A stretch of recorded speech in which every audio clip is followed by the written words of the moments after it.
1789 का दोस्तों United states of America का पहला इलेक्शन और यूएस के जो पहले प्रेसिडेंट बने वो बने आपका जॉर्ज वॉशिंगटन।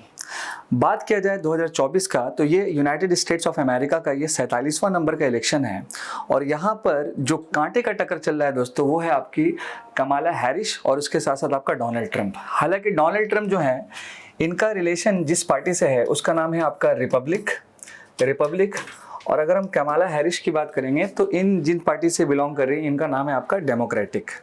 लेकिन कांटे की टक्कर हम इसलिए बोल रहे दोस्तों क्योंकि 5 नवंबर को लगभग जो अमेरिकन सिटीजन्स थे जिन्होंने वोट दिया फर्स्ट ऑफ ऑल, और इस पार्टिकुलर वोट के बाद जब जैसे जैसे आपका काउंटिंग हो रहा है तो यहाँ पर कभी जो है डोनाल्ड ट्रंप आगे है, कभी जो है कमाला हैरिस आगे। हालांकि अमेरिका की जो प्रेसिडेंट की इलेक्शन है वो इंडियन प्रेसिडेंट और इंडियन पीएम के इलेक्शन से कम्प्लीटली डिफरेंट है दोस्तों। बिकॉज अमेरिका में क्या है कि 50 स्टेट है और इसी को अगर हम कंपोज कर देंगे, मतलब इसी को अगर हम मिला देंगे तो वो बनेगा यूनाइटेड स्टेट्स ऑफ अमेरिका। और उन 50 स्टेट के पास अपना एक पावर होता है और साथ साथ वो अपना रूल्स रेगुलेशन बनाते हैं और इनफैक्ट अमेरिका में डुअल सिटीजनशिप भी चलता है दोस्तों, ठीक है।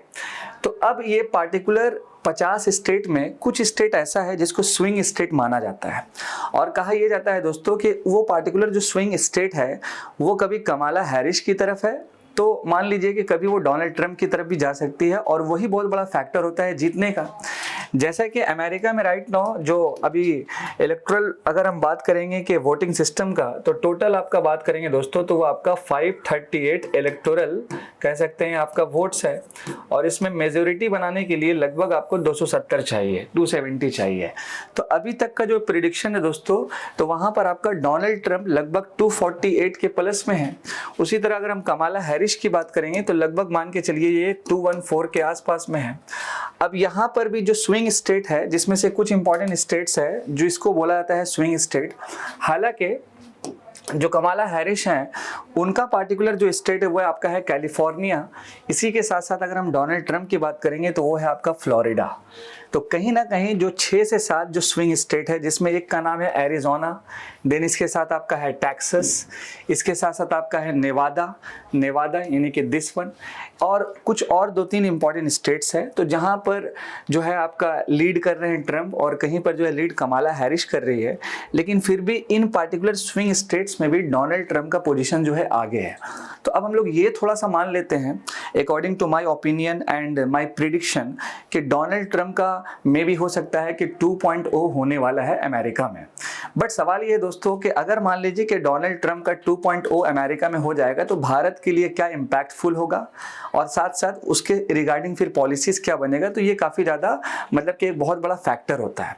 देखिए दोस्तों अगर मान लीजिए कि कमाला हैरिस बने या फिर डोनाल्ड ट्रंप बने, भारत का तो ज़रूरत दोनों को ही पड़ेगा। बिकॉज आज के दौर में भारत एक बहुत बड़ा मतलब कि हमारा जो मुल्क है, हमारा जो कंट्री है एक बहुत ही पावरफुल दिशा की तरफ है जिसमें मैक्सिमम कंट्री को हमारा ज़रूरत पड़ता है। और कहीं ना कहीं अमेरिका में जिसका भी सत्ता है, चाहे वो आपका ट्रंप हो या फिर आपका कमाला हैरिस हो, तो उनको भारत का ज़रूरत पड़ेगा ही पड़ेगा।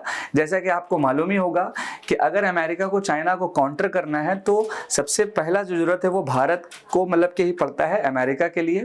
और इसके साथ साथ अगर हम बात करेंगे अमेरिका का आईटी सेक्टर तो उसको भी सर्विसेज के लिए भारत का ही स्किलफुल इंजीनियर और स्किलफुल वर्कर चाहिए। तो ऐसे कई सारे और भी इंपॉर्टेंट फैक्टर हैं जहां पर इन दोनों शख्सियत को भारत का जरूरत पड़ेगा ही। अब सवाल ये है कि इन 2024 में अगर ट्रंप 2.0 आता है तो मेरा एक इकोनॉमी का वीडियो आएगा तो हमारे भारत और यूएस के ट्रेड में क्या रिलेशन है और क्या इंपैक्ट पड़ेगा वो हम लोग देखेंगे। ये राइट नाउ प्रेडिक्शंस का एक वीडियो है जिसमें बिल्कुल सिंपली ये कहा गया है कि अभी लगभग ट्रंप का सरकार हो सकता है बनने जा रहा है। तो अगर मान लीजिए ये बन जाता है तो आगे देखा जाएगा कि उनका पॉलिसी क्या है। जैसा कि उन्होंने कैंपेन जब यूएस में किया था तो काफ़ी सारी चीज़ों पे बात किया। जैसे उन्होंने पहला क्या कहा कि वहाँ के जो इनकम टैक्स पेयर हैं अमेरिका के तो उनका इनकम टैक्स जो है माफ़ कर दिया जाएगा। इसी के साथ उन्होंने क्या कहा कि इमिग्रेशन का जो बहुत बड़ा इश्यूज़ है उसको शॉर्ट आउट किया जाएगा। तीसरा उनका क्या था इंपॉर्टेंट फैक्टर कि तीसरा इंपॉर्टेंट फैक्टर था कि रशिया और इजराइल के रिगार्डिंग जो भी मैटर चलता है तो उस पर उनका जो है कड़ा निर्देश रहेगा, यहाँ तक कि ये तीसरा इंपॉर्टेंट फैक्टर था। और चौथा इंपॉर्टेंट फैक्टर था कि वहाँ पर इन्फ्लेशन हो गया, देन आपका वहाँ का इकोनॉमिकल कंडीशंस हो गया, ये सारी चीज़ें था। और कहीं ना कहीं जो पांचवा जो सबसे बड़ा बिग फैक्टर है कि अगर मान लीजिए कि डोनाल्ड ट्रंप के शासन में या सरकार में वहाँ पर अगर इनकम टैक्स वो ख़त्म हो जाएगा वहाँ पर, तो इसके बदले में वो टैरिफ बढ़ा दिया जाएगा, जिसके वजह से हो सकता है कि भारत के जो एक्सपोर्टर हैं उनको नुकसान होने वाला है, मे भी हो सकता है। तो मेरा इकोनॉमिकल वीडियो जरूर आप देखिएगा, उसमें कई सारी एंगल्स को हम डिस्कस करेंगे। फिलहाल ये इंपॉर्टेंट प्रेडिक्शन है जिसमें मैंने आपको थोड़ा सा साझा किया, और ज़्यादातर चांसेस है आपका कि डोनाल्ड ट्रंप का हो सकता है मे बी कि 2.0 होने वाला है। तो अब आने वाले दिनों में देखिए क्या होता है। इसके बाद हम लोग मिलते हैं नेक्स्ट वीडियो में। मैं आपका दोस्त, आपका host Adnan sir. Thank you so much. जय हिंद दोस्तों।